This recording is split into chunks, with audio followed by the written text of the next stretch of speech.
السلام علیکم ورحمۃ اللہ وبرکاتہ۔ نحمده ونصلي ونسلم على رسول الكريم اللهم صل على محمد النبي الأمي أعوذ بالله من الشيطان الرجيم بسم الله الرحمن الرحيم كتب عليكم الصيام كما كتب على الذين من قبلكم لعلكم تتقون وقال في مقام آخر إن رحمة الله قريب من المحسنين صدق الله العظيم۔ اے ماہ رمضان، اے رب کے مہمان، تیرا آنا مبارک ہو۔ رکھیں گے روزے، پڑھیں گے قرآن، تیرا آنا مبارک ہو۔ بنیں گی نیکیاں،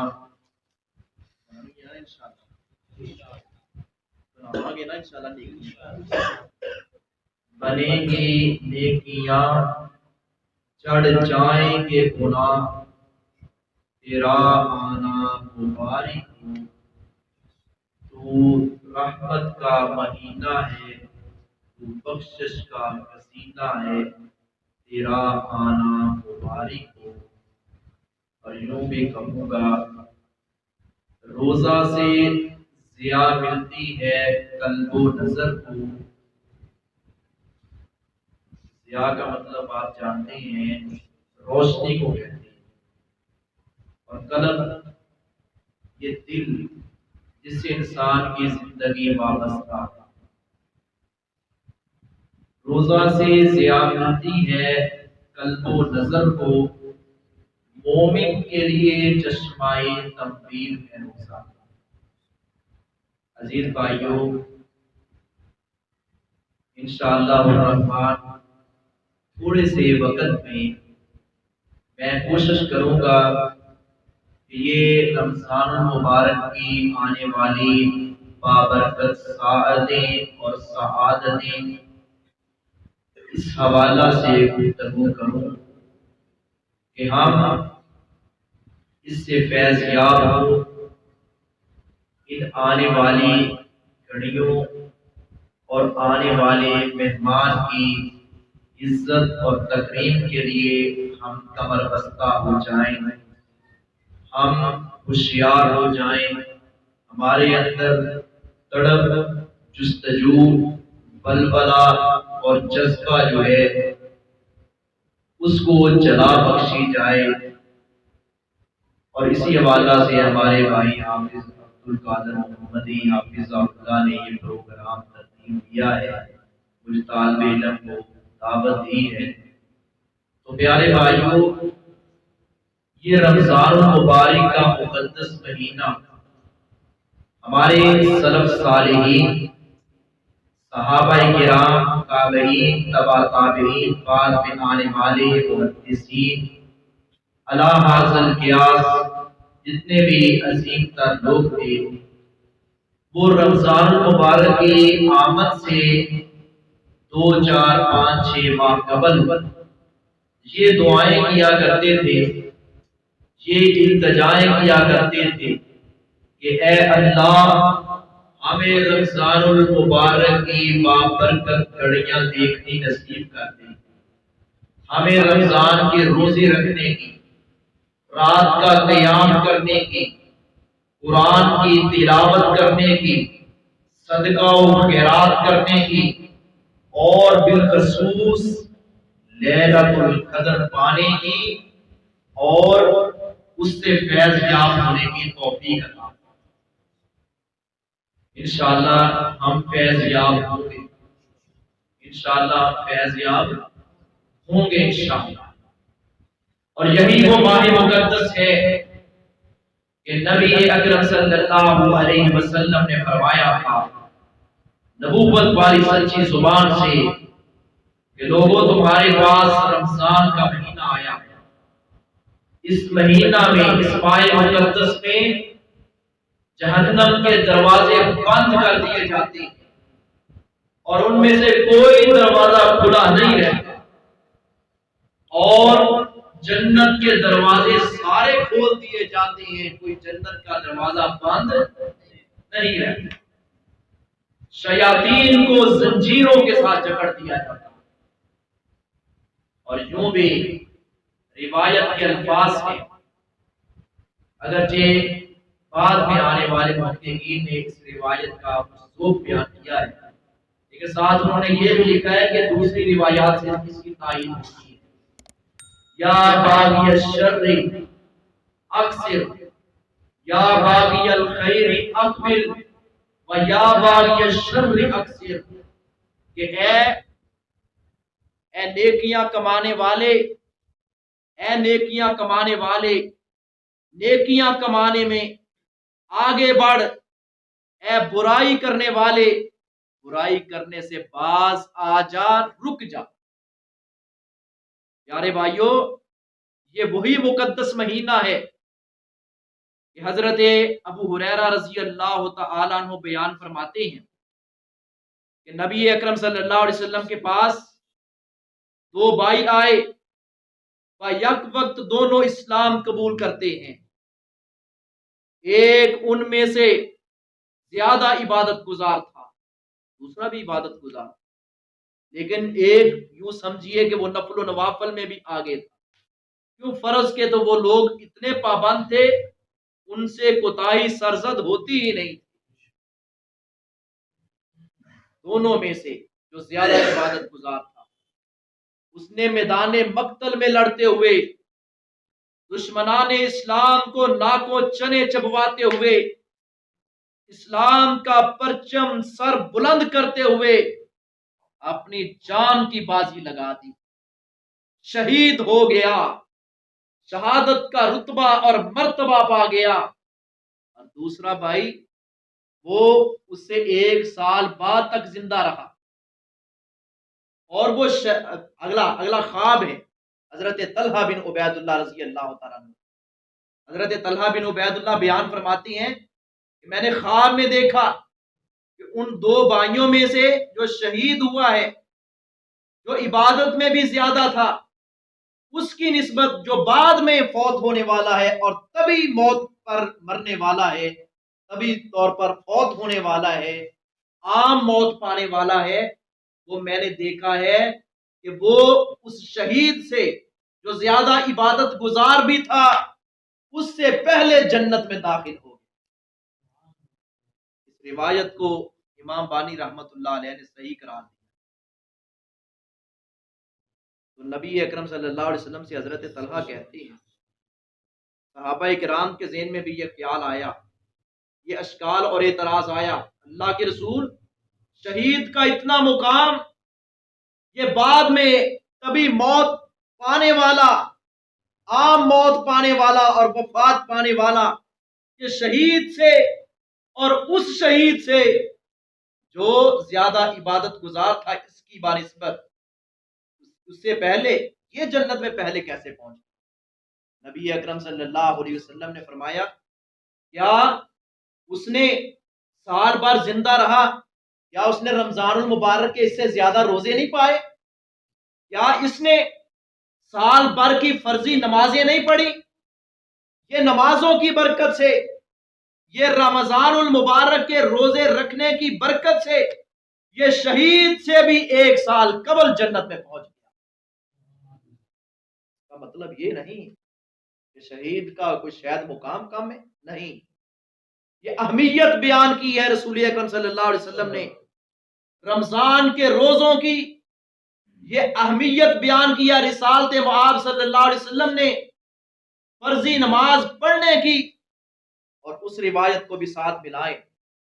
وہ صحابی جو ابھی نئے نئے مسلمان ہوتے ہیں اور اسلام کی دولت سے مالا مال ہوتے ہیں، اللہ کے رسول مجھے کوئی ایسا عمل بتلائیں میں جنت کا وارث بن جاؤں، یہی تڑپ ہوتی تھی۔ بات سمجھ آ رہی ہے؟ گرمی تو نہیں کسی نے لگ رہی، مچھر تو نہیں کسی نے لڑ رہے ہیں؟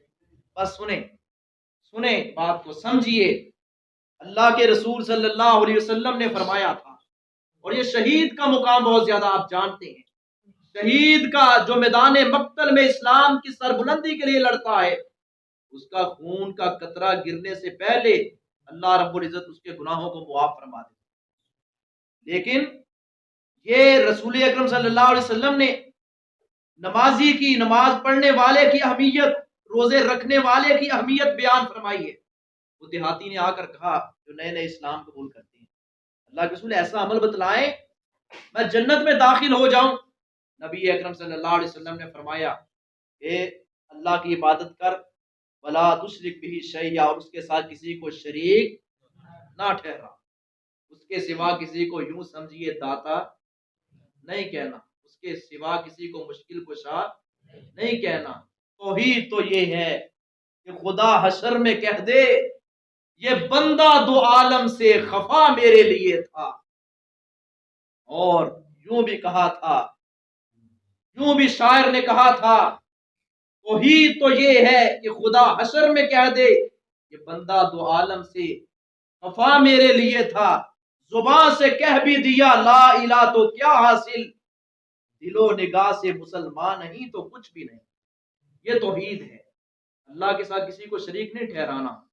وَتُقِيمُ الصَّلَاةَ الْمَكْتُوبَةَ وَتُؤَدِّيَ الزَّكَاةَ الْمَفْرُوضَةَ، آپ نے فرمایا فرضی نمازیں پڑھو اور زکوٰۃ ادا کرو جو تمہارے ذمے ہے، جو فرض ہے۔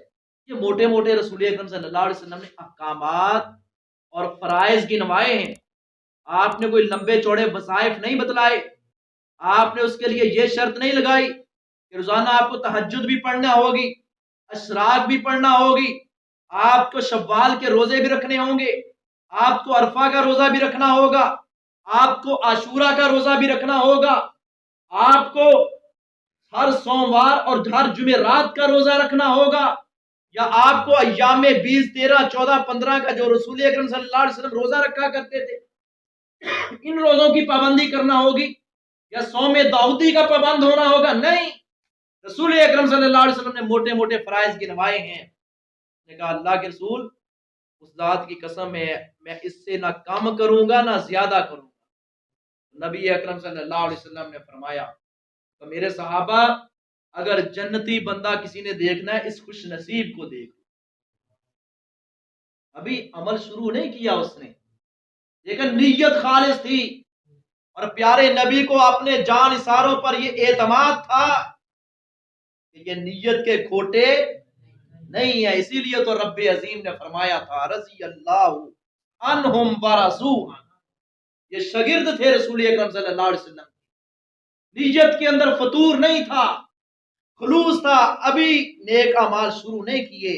نبی اکرم صلی اللہ علیہ وسلم نے فرمایا جنتی بندہ دیکھنا تو اس کو دیکھ، اس سے پتہ چلتا ہے رمضان المبارک کے روزوں کی فرضیت کا، اہمیت کا، اور جن کو اللہ نے مال کی دولت سے نوازا ہے، یہ اللہ کا مال ہے، ان کو چاہیے کہ وہ زکوٰۃ میں کوتاہی نہ کرے، اور یہ فرضی نماز اور یہ فرضی روزے یہ تو کسی صورت میں معاف نہیں، کسی صورت میں معاف نہیں۔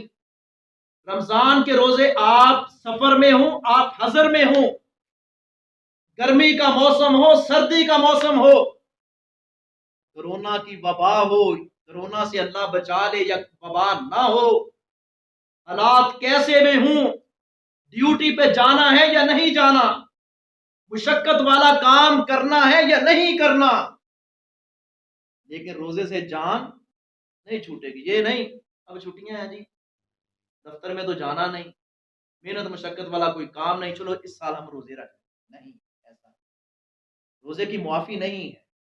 روزے کی معافی تو ان عورتوں کے لیے بھی نہیں، عارضی رخصت ہے، وہ عورت جو مرضعہ ہے، چھوٹے بچے کو دودھ پلاتی، حاملہ عورت، مخصوص ایام والی عورت، اس کو رخصت ہے، عارضی رخصت ہے، دائمی مستقل رخصت اس کو نہیں، یا اس سال کی رخصت نہیں، اس کو قضائی دینا ہوگا۔ ماں عائشہ صدیقہ رضی اللہ تعالی عنہا کی مجھے وہ روایت یاد آئی، ام المومنین ماں عائشہ صدیقہ رضی اللہ تعالی عنہا، ایک خاتون نے کہا پھر رمضان کے روزے یہ اس کی قضائی کیوں؟ نماز کی قضائی تو ایسی عورت پر نہیں جو مخصوص ایام میں ہوتی ہے. مخصوص ایام میں نماز کی قضائی تو نہیں ہے، شریعت نے مقرر نہیں کی، نہیں رکھی. روزوں کی قضائی کیوں رکھی ہے؟ عائشہ صدیقہ رضی اللہ تعالیٰ عنہا کو اس کا یہ اعتراض اور اس کا یہ اس طرح بات کرنا ناگوار گزرا. عائشہ فرمانے لگی تو مجھے حروریہ معلوم ہو، اس قبیلے کے ساتھ، اس گروہ کے ساتھ تعلق، اس کے ساتھ اٹیچ کیا کہ جو اسلام کی نظروں میں قابل احترام نہ تھا. تو پیارے بھائیوں، مسافر کو رخصت ہے روزے کی، لیکن عارضی رخصت ہے. جب سفر سے نکل جائے گا یعنی وہ رمضان کے بعد جو روزے رہ گئے اس کی قضائی دینا ہو. اور یہ رمضان کے روزے لفظ رمضان یہ رمض سے ہے. اہل لغت نے لکھا ہے، نور اللغات کے اندر، دیگر لغت کی کتابوں کے اندر موجود ہے. لفظ رمضان یہ رمض سے ہے، اور رمض کا معنی ہوتا ہے جلانا. رمض کا معنی کیا ہوتا ہے؟ جلانا، پاؤں کا جلنا، گرمی میں، تپس میں جلانے کے معنی میں آتا ہے. اور یہ بھی لکھا ہے مؤرخین نے اور شارحین نے کہ جب یہ روزے فرض ہوئے تھے، اور یاد رکھیں یہ روزے 2 ہجری میں فرض ہوئے. روزے کب فرض ہوئے تھے؟ 2 ہجری میں. اور رسول اکرم صلی اللہ علیہ وسلم نے اپنی زندگی میں 9 سال روزے پائے ہیں، ان کی پابندی کی اور گھر والوں کو پابند بنایا ہے نبی اکرم صلی اللہ علیہ وسلم. رمض کا معنی ہوتا ہے جلانا. تو اہل لغت نے لکھا ہے کہ یہ رمضان گناہوں کو جلا دیتا ہے. یہ رمضان کا مقدس مہینہ گناہوں کو نیست و نابود کر کے رکھ دیتا ہے. اور یہ بھی شارحین نے لکھا ہے کہ یہ رمضان اس لیے اس کا نام رکھا گیا، جب یہ روزے فرض ہوئے تھے تب بھی حدت اور شدت والی اور اخیر درجے کی گرمی، اور پھر حجاز کی گرمی، عرب کی گرمی آپ جانتے ہیں جنہوں نے دیکھا ہے. اللہ ہم سب کو وہ دیکھنا منظر نصیب ہے. اللہ بیت اللہ کے دروازے کھول دے، اللہ مسجد نبوی کے دروازے کھول دے. ہم بڑے گناہگار ہیں، بڑے سیاکار ہیں، لیکن اللہ تیرے علاوہ کوئی در نہیں جہاں ہم جائیں. اللہ تو ہی ہمارا مشکل کشا، تو ہی ہمارا داتا، تو ہی ہمارا گنج بخش، تو ہی ہمارا رنج بخش، تو ہی غوث اعظم، تو ہی دستگیر، تو ہی علی کل شیء قدیر.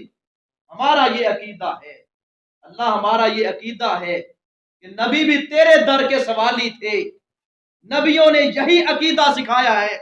اللہ ہم جیسے بھی ہیں، اللہ آخر تو تیرے بندے ہیں. اللہ تو یہ وہ بہاریں وہ دوبارہ واپس لوٹا. اللہ وہ مسجدوں کی رونقیں وہ دوبارہ بحال کر دے. ہمارے قلوب و اذہان کو کتاب و سنت کی روشنی سے منور اور مزین کر دے.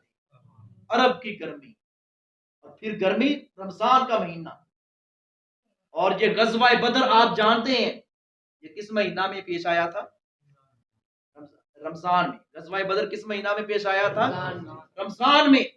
صحابہ کرام پاک مصطفیٰ کے شاگرد، مصطفیٰ کے جانثار، عرب کی گرمی اور بھوک پیاس سے نڈھال روزوں کی حالت میں، اور ایمان سے لیس تھے، ایمان سے جس ایمان سے آج میں اور آپ محروم ہیں. یہی وجہ ہے امت مسلمہ کے زوال پذیر ہونے کی. جہاں اور بھی چھوٹے موٹے اسباب اور سبب ہیں، وہاں ایک بنیادی اور سب سے بڑا سبب یہ ہے کہ ہم ایمان سے محروم ہیں. وہ روزے کی حالت میں جنگ کرتے تھے، اور عرب کی گرمی، کڑی دھوپ اور لمبے لمبے دن، بھوک سے پیاس سے نڈھال لیکن جنگ کرتے ہیں، ساتھ قرآن کی تلاوتیں کرتے ہیں روزے کی حالت میں۔ حضرات ہم تو بڑے گناہگار ہیں، ہم تو بڑے سیاہکار ہیں، ان کو تو اللہ نے دنیا میں ہی جنت کا سرٹیفکیٹ دے دیا، لیکن اس کے باوجود یا باغی الخیر اقبل کے مصداق گردنیں کٹوانے کے لیے تیار اور عملی مظاہرے پیش کیے تھے۔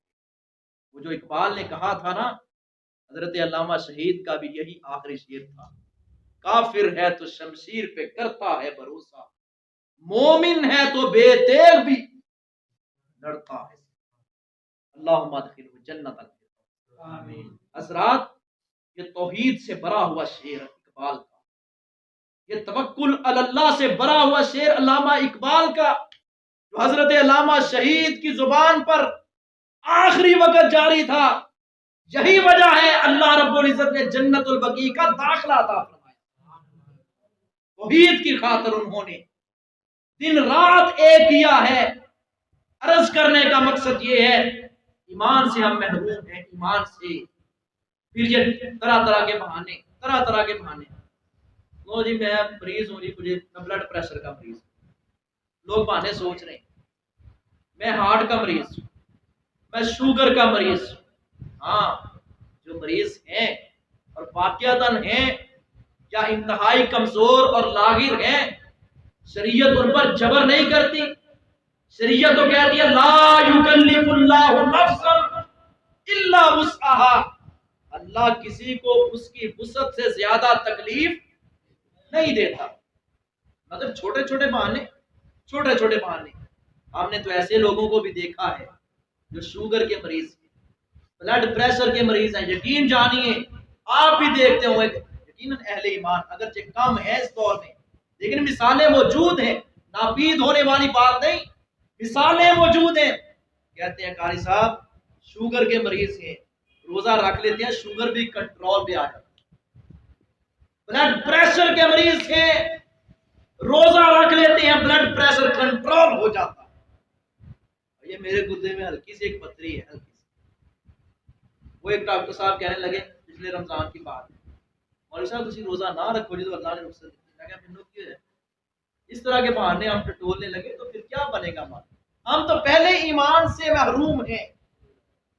ایمان بندے کو لڑاتا ہے، ایمان لڑاتا ہے بے حیائی کے خلاف، ایمان لڑاتا ہے دشمنان اسلام کے خلاف۔ ایمان پیدا کیجیے۔ ایمان کیسے پیدا ہوتا ہے؟ یہ دینی مراکز کے ساتھ، دینی مساجد کے ساتھ، دینی مدارس کے ساتھ ریلیٹڈ رہنے سے، تعلق مضبوط کرنے سے ایمان پیدا ہوگا۔ رمضان کے روزے رکھنے سے مجھے وہ روایت بھی یاد آ رہی، تصوموا تصحوا، روزے رکھا کرو تندرست رہو گے، روزے رکھا کرو تندرست رہو گے۔ حضرات اور ڈاکٹروں نے بھی، ڈاکٹرز حضرات نے بھی، اطباء حضرات نے بھی، وہ ہومیوپیتھک ہوں، وہ ایلوپیتھک والے ہوں، وہ طب والے ہوں، انہوں نے بھی یہ تسلیم کیا ہے کہ رمضان المبارک کے روزے رکھنے سے بہت ساری بیماریوں کا بھی خاتمہ ہوتا ہے، ساتھ بیماریوں کا بھی خاتمہ ہو جاتا ہے۔ سارا دن کھاتے پیتے رہنا، سارا دن کھاتے پیتے رہنا، میدے کو بھی ہم سکون نہیں کرنے دیتے۔ یہ رمضان کا مہینہ آتا ہے تو میدا بھی شاید کہتا ہوگا یا اللہ تیرا شکر ہے، یا اللہ تیرا شکر ہے اس نے کوئی کھانے پینے کا شیڈول بنایا۔ ہم کھانے کے لیے نہیں آئے اس دنیا، ہم پینے کے لیے اس دنیا میں نہیں آئے، ہم کمانے کے لیے اس دنیا میں نہیں آئے۔ ہم کس لیے آئے ہیں؟ وَمَا خَلَقْتُ الْجِنَّ وَالْإِنسَ إِلَّا لِيَعْبُدُونِ، میری زندگی کا مقصد تیرے دین کی سرفرازی، میں اسی لیے مسلمان، میں اسی لیے غازی، یا یوں کہیے میں اسی لیے مسلمان، میں اسی لیے نمازی۔ تو پیارے بھائیوں یہ ہماری زندگی کا مقصد ہے، کہ کھانا پینا مقصد نہیں ہے، یہ ضرورت ہے۔ یہ کیا ہے؟ ضرورت ہے۔ روپے پیسے کمانا مقصد نہیں ہے، یہ کیا ہے؟ ضرورت ہے. یہ رمضان المبارک کی بابرکت گھڑیاں آ رہی ہیں. مہمان کی عزت کرنا، مہمان کی تکریم کرنا، یہ میزبان کی ذمہ داری ہوتی. یہ رب کی طرف سے مہمان آ رہا اور یہ ایسا مہمان ہے جو ہمیں شرک و بدعات کے گٹا ٹوپ اندھیروں سے، یہ ایسا مقدس مہمان ہے، بابرکت مہمان ہے جو برائیوں کی، بیماریوں کی، فتنوں کی، فسادات کی دلدل سے نکال کر صراط مستقیم کی طرف لے کر جائے. پھر اس مہمان کی عزت کیوں نہ کریں؟ پھر اسی لیے تو کہتے ہیں اے ماہ رمضان، اے رب کے مہمان تیرا آنا مبارک ہو. رکھیں گے روزے، پڑھیں گے قرآن، تیرا آنا مبارک ہو. تو رحمت کا مہینہ ہے، تو بخشش کا خزینہ ہے. چڑھ جائیں گے گناہ، پڑھیں گی نیکیاں، چڑھ جائیں گے گناہ، تیرا آنا مبارک ہو. روزہ سے ضیاء ملتی ہے، روزہ سے ضیاء ملتی ہے قلب و نظر کو. مومن کے لیے چشمہ تنویر ہے روزے کے روحانی فوائد بھی، روزے کے جسمانی فوائد بھی ہیں. روزے کے معاشرتی اور اجتماعی فوائد بھی. اجتماعی فوائد کیسے؟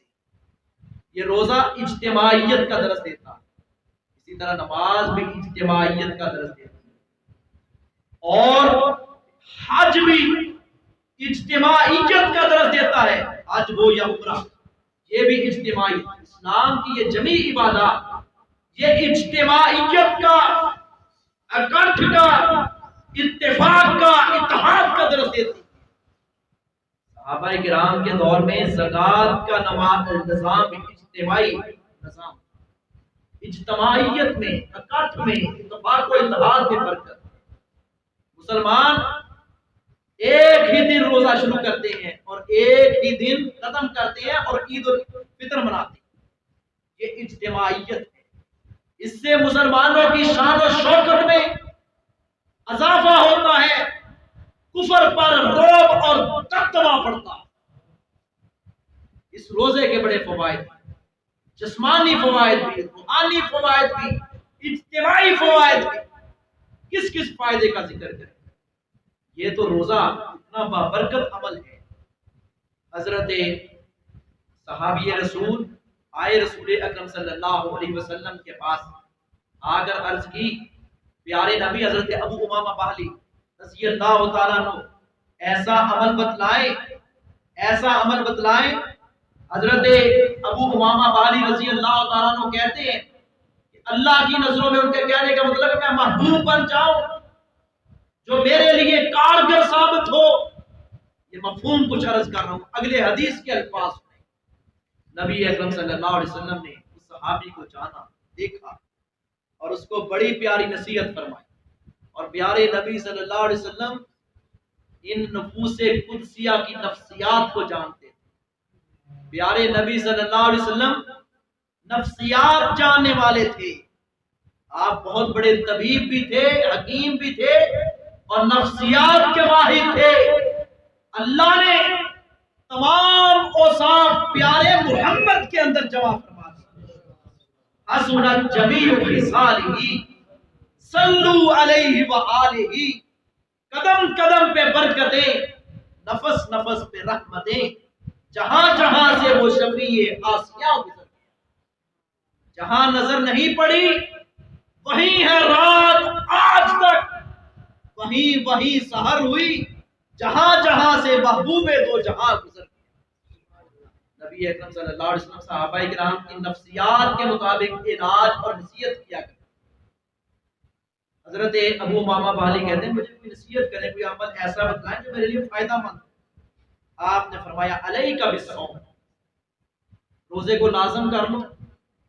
فإنہ لا مثل لہ، روزے کی مثل عظیم عمل کوئی بھی نہیں ہے. یہ رمضان کے روزوں کی بات نہیں تھی. میں نے عرض کیا تو فرائض کے تو وہ پابند تھے ہی. یہ نفلی روزے کی بات ہو رہی ہے، آپ صحابی رسول کو کہہ رہے ہیں نفلی روزہ رکھا کریں، اور اس کی مثل کوئی چیز نہیں ہے۔ نبی صلی اللہ علیہ وسلم دیکھ کر آپ علاج بتایا کرتے ہیں، روحانی جسمانی علاج۔ جیسے وہ صحابی ایک آئے، آپ نے سن رکھا ہے علماء کرام سے، اللہ کے رسول مجھے نصیحت کرے، آپ نے فرمایا لا تغضب، غصہ نہ کر۔ پھر کہا اللہ کے رسول مجھے کوئی اور نصیحت کرے، پھر فرمایا لا تغضب، تیسری مرتبہ وہی سوال کیا، آپ نے فرمایا لا تغضب، غصہ نہ کر۔ آپ نفسیات کو جانتے تھے، آپ کو پتا تھا کون سا صحابی جلال والا ہے، اگر کوئی جلال والا ہے تو اس کو غصے کی نصیحت کی، غصہ نہ کر۔ اور اسی طرح اگر کسی کے اندر یہ خوبی تحمل برداشت والی ہے، اس کو کسی اور چیز کا پابند بنا دیا، حکم دیا۔ اگر کوئی فرائض کے تو سارے پابند تھے، اگر کسی کو دیکھا یہ نفلی روزے تو رکھتا ہے لیکن نفلی نماز نہیں پڑھتا، آپ نے فرمایا نفل و نوافل پڑھا۔ اگر کوئی دیکھا کہ یہ نفل و نوافل نماز کا تو پابند ہے، نفل و نوافل کے اعتبار سے کہا نفلی روزے بھی رکھا۔ ایسے نصیحت کیا کرتے تھے رسول اکرم صلی اللہ علیہ وسلم۔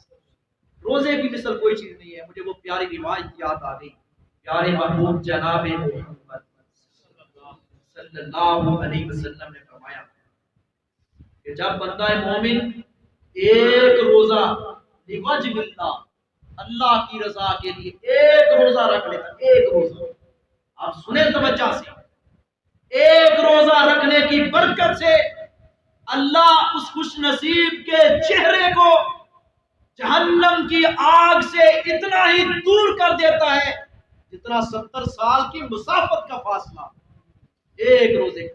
اس نے رمضان کے سارے روزے رکھ لیے، سارے روزے رکھ لیے۔ حضرات امام مالک رحمت اللہ علیہ موطا امام مالک میں لکھتے ہیں، امام دار الحجرہ، اور بڑا اعزاز پایا امام مالک رحمت اللہ علیہ، بڑی حدیث کی خدمت کی ہے۔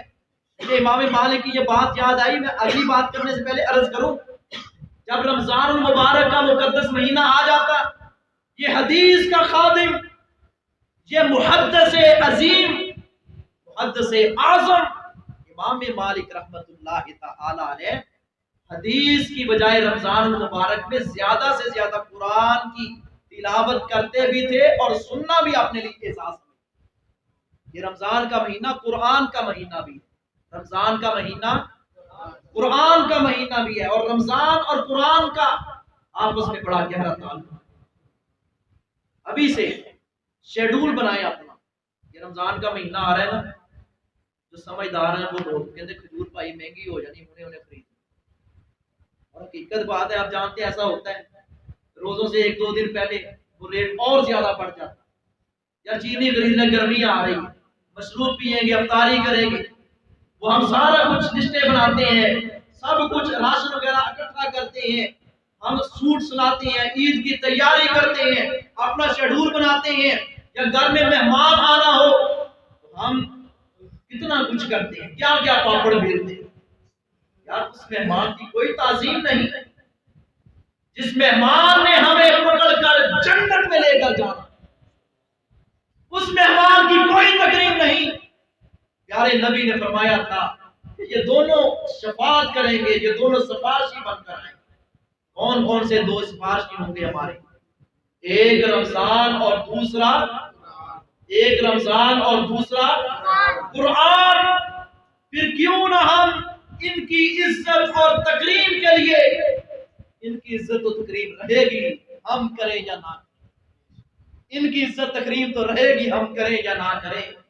سچی بات یہ ہے کہ یہ تو ہم اپنی تکریم کے لیے، اپنی عزت کے لیے، رسوائی سے بچنے کے لیے روزے رکھیں گے، قرآن کی تلاوتیں کریں گے، اس کو اپنا سفارشی بنائیں۔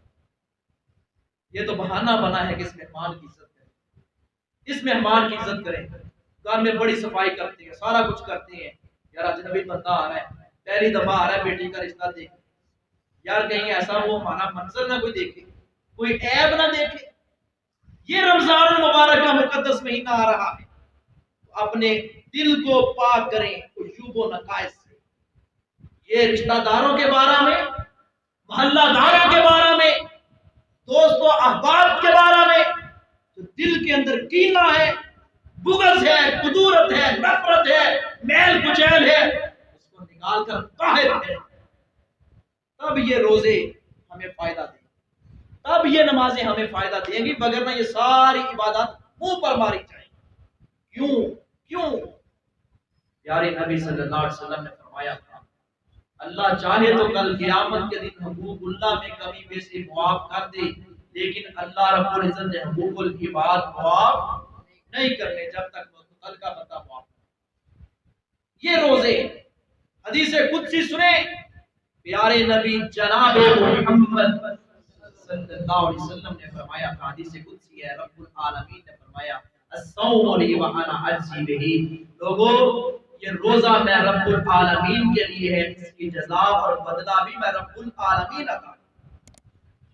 نماز کے بارے میں یہ الفاظ نہیں کہ الصلاۃ لی وانا اجزی بہ، حج کے لیے نہیں، الحج لی وانا اجزی بہ، زکات کے لیے نہیں، الزکات لی وانا اجزی بہ، حالانکہ عبادات ساری کی ساری اس کا اجر کس نے دینا؟ اللہ نے۔ یہ الفاظ روزے کے لیے مخصوص کیوں کیے گئے؟ شارحین نے لکھا ہے، مفسرین نے، مترجمین نے لکھا ہے کہ یہ روزہ ایسا عمل ہے کہ اس کی وہ حدیث پھر سامنے لائے، حضرت ابو امامہ باہلی کو پیارے نبی نے فرمایا تھا اس کی مثل کوئی چیز نہیں ہے، آپ کو سمجھ آ جائے۔ بالخصوص آخری بات عرض کرتا ہوں، بالخصوص اس دور میں فتنے ہیں، چاروں طرف فتنے ہیں، آگے پیچھے، اور فتنے بڑھتے چلے جا رہے ہیں، ہم جکڑے ہوئے ہیں، مصائب میں، فتنوں نے گھیرا ڈال رکھا ہے، فتنوں نے، مصائب نے۔ غربت کے لیے روتے ہیں ہم، غربت ہے، فقر و فاقہ ہے، کاروبار بند ہو گئے، تعلیمی ادارے بند ہو گئے، مساجد کی رونق ختم ہو گئی۔ یہ صرف منہ کی حد تک، یہ صرف باتیں کرنے کی حد تک، مگر ہم پھر بھی ٹس سے مس نہیں ہوتے۔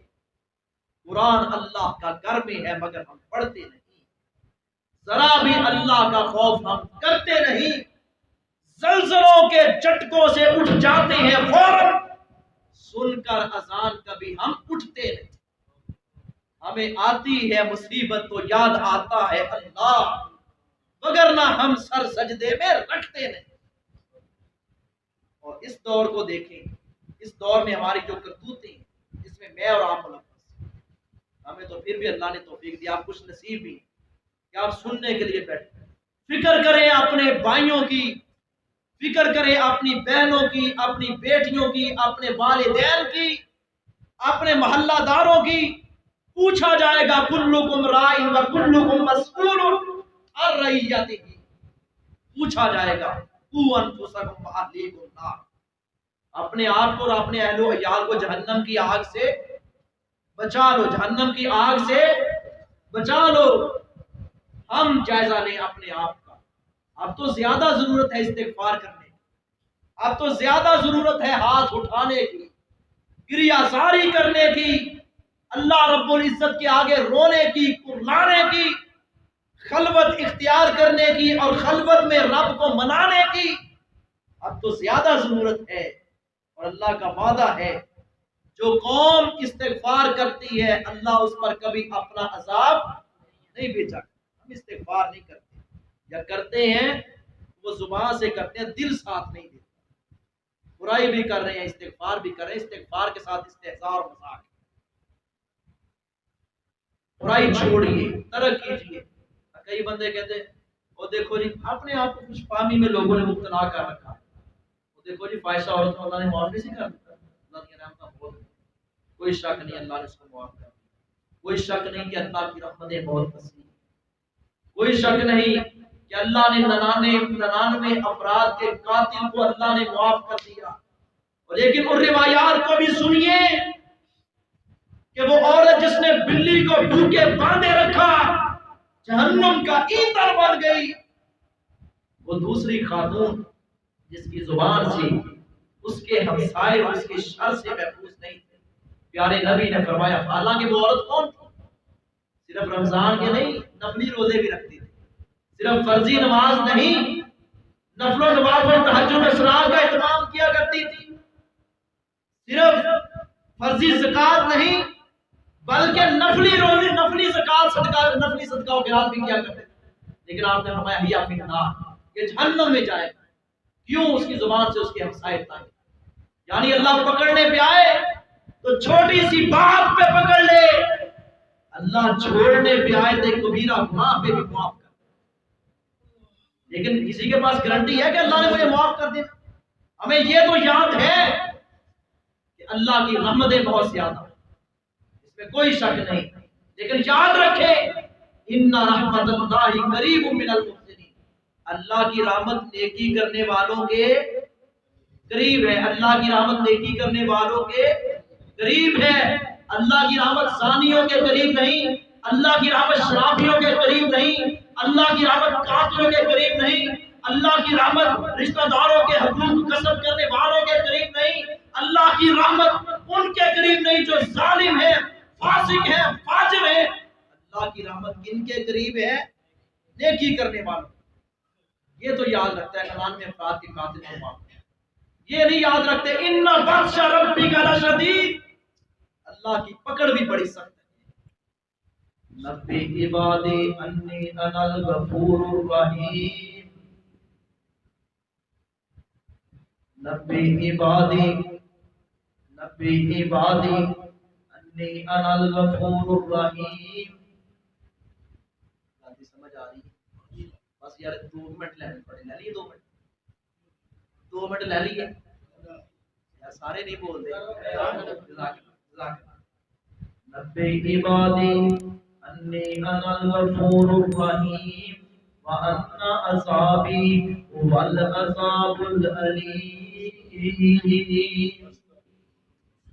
پیارے نبی، میرے بندوں کو خبر دے دیجئے کہ میں بخشنے والا، رحم کرنے والا ہوں، اور ساتھ کیا فرمایا؟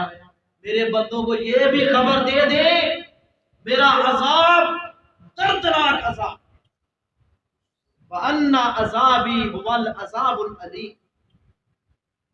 یہ تو پتا ہے خوش فہمی میں۔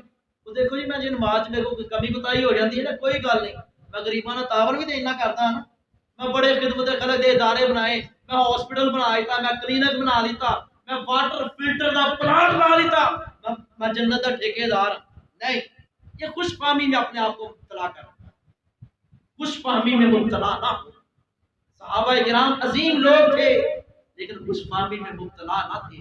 حضرت انس بن مالک رضی اللہ تعالیٰ عنہ بیان کرتے، صحیح بخاری کی روایت ہے، اللہ کے رسول صلی اللہ علیہ وسلم کے یہ عظیم صحابی بیان کرتے ہیں کہ لوگوں، آج جن گناہوں کو تم چھوٹے چھوٹے اور بار سے باریک سمجھتے ہو، ہم رسول اکرم صلی اللہ علیہ وسلم کے دور میں ہم ان کو کبیرہ گناہ سمجھتے تھے اور مہلک ترین ہلاک کرنے والے گناہوں میں شمار کیا۔ حضرت عبداللہ بن مسعود نے بھی کمال کر دیا، کہا کہ مومن کی مثال تو یوں ہے، جب اسے کوئی گناہ سرزد ہو جائے اسے ایسے لگتا ہے جیسے میرے اوپر پہاڑ گرنے والا، وہ ڈرتا ہے، تھر تھراتا ہے، کانپتا ہے کہ پہاڑ میرے اوپر گرنے والا۔ جبکہ منافق، فاسق و فاجر، وہ گناہ کرتا چلا جاتا ہے، وہ کہتا ہے چھوٹی سا گناہ ہے، کیا بات ہے، کوئی بات، اللہ معاف کر دے گا۔ فاسق و فاجر گناہ کو ایسے ہی سمجھتا ہے جیسے مکھی آئی اور ناک پہ بیٹھی، ایسے اس کو ہلایا اور چلی۔ یہ مومن اور فاسق و فاجر کی نشانی ہے۔ مومن سے چھوٹی سی غلطی ہو جائے وہ پریشان ہوتا ہے، پشیمان ہوتا ہے، شرمندہ ہوتا ہے۔ میرے گول نے عیباں دے انبار اللہ، میرے گول نے عیباں دے انبار اللہ، تیری صفت ستار غفار اللہ۔ میرے گول نے عیباں دے انبار اللہ، تیری صفت ستار غفار اللہ۔ اس طرح کر کے بھی کیا کرو، میں آخر تیرا بندہ ہاں، خواہ چنگا ہاں خواہ بندہ، میری دلی مراد عطا کر دے، میری معاف ہر ایک خطا کر دے۔ ہاتھ خالی میرے موڑی نا، دل میرے دی آس نو توڑی نا، تو خود آگے غیر تو نہ منگی، تو خود آگے غیر تو نہ منگی، میرے تو منگدا نہ سنگی۔ میری رحمان کو وہ ہے، میری رحمت دا دریا وگدا، دریا بھی بے بہا وگدا، میرے بوئے آگے بہ جاؤ، میرے بوئے آگے بہ جاؤ۔ 15 شعبان گزری ہے نا، لوگ کہتے ہیں کہ اس رات کو پتہ جڑتا ہے، لوگ کہتے ہیں کہ اس رات کو اللہ رب العزت آسمان دنیا پر آ جاتا ہے، حالانکہ رب تو وہ ہے جو ہر رات کے پچھلے پہر آسمان دنیا پر آ کر کہتا ہے حل من مستشفعین، حل من مسترزقین، ہے کوئی شفا طلب کرنے والا، ہے کوئی اولاد مانگنے والا۔ یہ رحمان ہر رات کو کہتا ہے، ہر رات، صرف 15 شعبان کی رات کو نہیں، بلکہ مجھے روایت یاد آئی، پیارے نبی جناب محمد صلی اللہ علیہ وسلم نے فرمایا تھا رمضان المبارک کے ہر دن کو اور رمضان المبارک کی ہر رات کو اللہ رب العزت بہت سارے لوگوں کو جہنم سے عذاب کرتا ہے، اور دن کو اور رات کو اللہ ضرور ایک دعا کو قبول فرماتا ہے، روزانہ روزانہ۔ قاری سہیب صاحب حافظہ اللہ تعالیٰ ان کو صحت ایمان سے لمبی زندگی عطا فرمائے، انہوں نے بڑی خوبصورت بات کہی، انہوں نے کہا مومن کے لیے تو ہر رات شب برات، مومن کے لیے تو ہر رات شب برات۔ برات کا معنی کیا ہوتا ہے؟ بری کر دیا گیا، گناہوں سے پاک صاف کر دیا۔ یہ شب برات یہ خود ساختہ لفظ ہے، اور خود ساختہ سنت کے خلاف ہے، یہ ایک بدعت ہے، ایک رات کو اپنی طرف سے مخصوص کر لیا۔ کیوں؟ قاری صاحب نے کیوں کہا؟ کہتے صحیح بخاری کی روایت ہے، اللہ رب العزت روزانہ آسمان دنیا پر آ کر کے ہے کوئی مجھ سے بخشش طلب کرنے والا، ہے مجھ سے کوئی رزق مانگنے والا، ہے کوئی مجھ سے اولاد طلب کرنے والا؟ اور واقعہ دانی سچی بات یہ ہے کہ اللہ رب العزت بالخصوص یہ رمضان المبارک کی بابرکت سعادتیں یہ آ رہی ہیں، اللہ ہم سب کے نصیب میں کر دے، اللہ ہم سب کے نصیب میں کر دے۔ اللہ جو ہمارے پیارے گزر گئے اللہ تو ان کے درجات کو بلند کر دے، جو اس رمضان کو نظر نہیں آئیں گے اللہ یہ جتنے موجود ہیں اللہ ان سب کو رمضان سے فیض یاب ہونے کی توفیق عطا فرمائے۔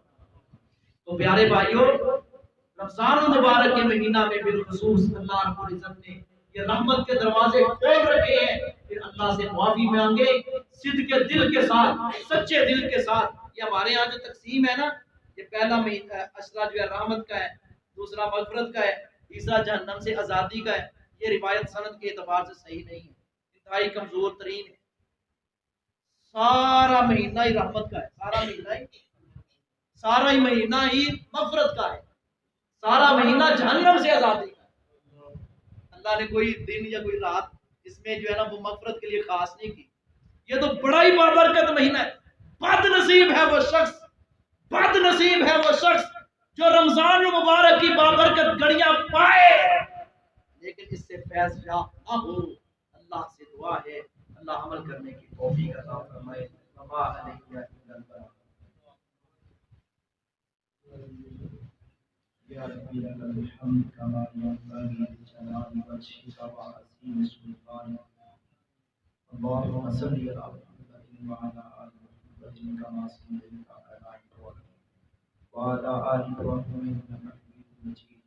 اللهم بارك على محمد وعلى آل محمد كما باركت على إبراهيم وعلى آل إبراهيم إنك حميد مجيد۔ وإلهكم إله واحد لا إله إلا هو الرحمن الرحيم۔ یا قاضی الحاجات اقضی حاجاتنا وحاجات المسلمین۔ اللہ ہم بڑے گناہگار ہیں، بڑے سیاہکار ہیں، اللہ تیرے رحیم کریم ہونے کا واسطہ ہے، اللہ ہم سب کو معاف فرما۔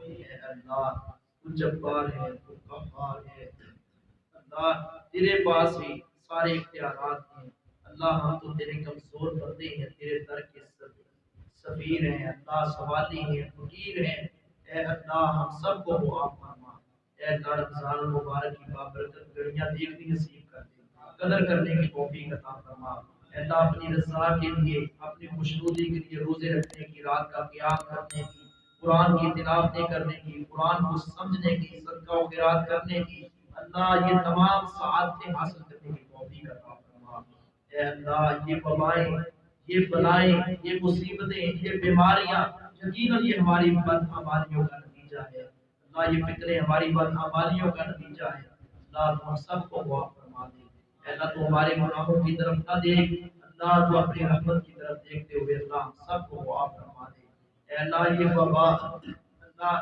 تھوڑی ہے بہت ہے، اللہ اگر اس میں کوئی تھوڑی بہت سازش بھی ہے اللہ تو جانتا ہے، ہمارے تو تکے ہیں، ڈیوے ہیں، اللہ اکثر پچو ہیں، کوئی کچھ کہتا ہے کوئی کچھ کہتا ہے، لیکن اللہ ہم سارے تیرے در کے سوالی ہیں، تیرے در میں تیرے گھر میں بیٹھے ہیں، اللہ ہماری دلی دعا ہے، اللہ مساجد کی رونقوں کو بحال کر دے، اے اللہ مدارس کی رونقیں بحال کر دے، اے اللہ اہل علم کو اللہ یہ توفیق دے وہ دوبارہ پھر نئے سرے سے اللہ نئے جذبے سے علم پھیلائیں، صحیح علم، وحی کا علم، اللہ اس کے لیے وہ اپنی خدمات سر انجام دیں، اے اللہ بیت اللہ کے دروازے کھول دے، اے اللہ مسجد نبوی کے دروازے کھول دے، ہم سب کو بار بار اللہ اپنے گھر کی زیارت نصیب فرما، اللہ ہمارے جن بھائیوں نے یہ پروگرام ترتیب دیا ہے اے اللہ ہم سب کو اس سے فیض یاب ہونے کی، اس کے مطابق عمل کرنے کی توفیق عطا فرما، اے اللہ اگر کوئی مجھ سے بیان کرنے میں غلطی کوتاہی حیثیت انسان ہوگی اللہ تو معاف فرما، اے اللہ اس سے ہمیں عمل کرنے سے بچا لے، اور جتنی باتیں درست ہیں کتاب و سنت کے مطابق اللہ عمل کرنے کی توفیق عطا فرما، اے اللہ ہم سب کو معاف فرما، اے اللہ بیماروں کو شفا عطا فرما، رب اغفر وارحم وانت خیر الراحمین، صلی اللہ